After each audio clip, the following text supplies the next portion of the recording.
I'm Dr. Chang, a gas analyst here at IHS Market situated in Singapore. Today we are joined by Director of the Gas Market in South and Southeast Asia, Zishan. Hi. Hi, nice to meet you. Hi.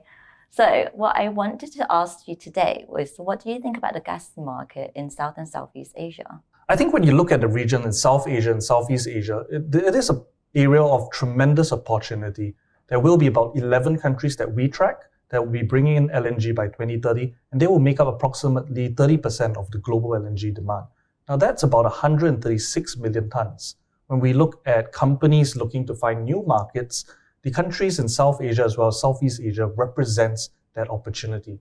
But of course, a lot of these countries would be fairly low in its income, and affordability would be of paramount and of importance. When we look out to 2030, about 80% of these markets will still be earning less than $10,000 per annum. And that means we need to identify what are the ways to make electricity and natural gas affordable so that they can bring it in. Oh, so what do you think the government will do in regards to affordability? Well, that's of course the difficult question. We have been looking at some of these markets in South Asia and Southeast Asia to try to identify what are the three strategies, and we break it down to three different strategies. The first strategy is about price reforms. In markets such as Pakistan and Bangladesh last year, they've started to increase the prices for power producers, for industries, as well as for residential consumers, in order to allow prices to come up to about $5 to $6 per MMBTU. But this is still lower compared to the price of importing LNG, so they do have some ways to go.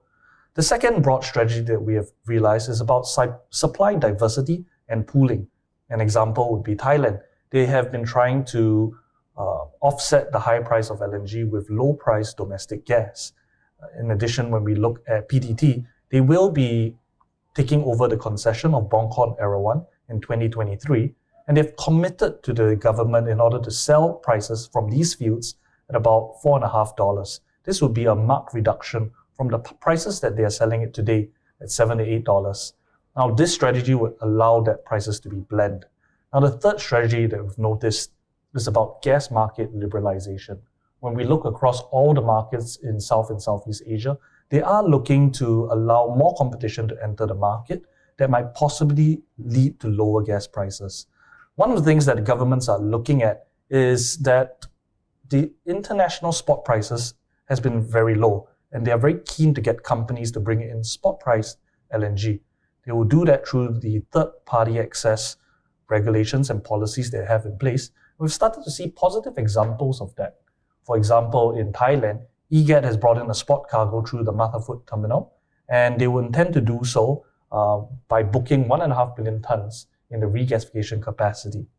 Similarly, in Malaysia, we have seen TNB, which is the state-owned power utility company. They have brought in a cargo from Shell last year, utilizing the third-party access of Petronas's terminal in Malacca. So these examples is really an experiment. We don't really know how it will materialize over the next few years, but if gas liberalization is a success, we will see more market competition, more buyers and sellers entering the market, and possibly that could lead to a successful implementation of low gas prices. Now, what this means is that when we look at that demand growth to 136 million tons across all these markets, we do think that governments are definitely trying their best in order to implement these strategies to keep gas prices affordable. Okay, well, thank you for your expert views on the gas market here in Southeast Asia. Thank you very much. Looking forward to the changes that you've spoken about.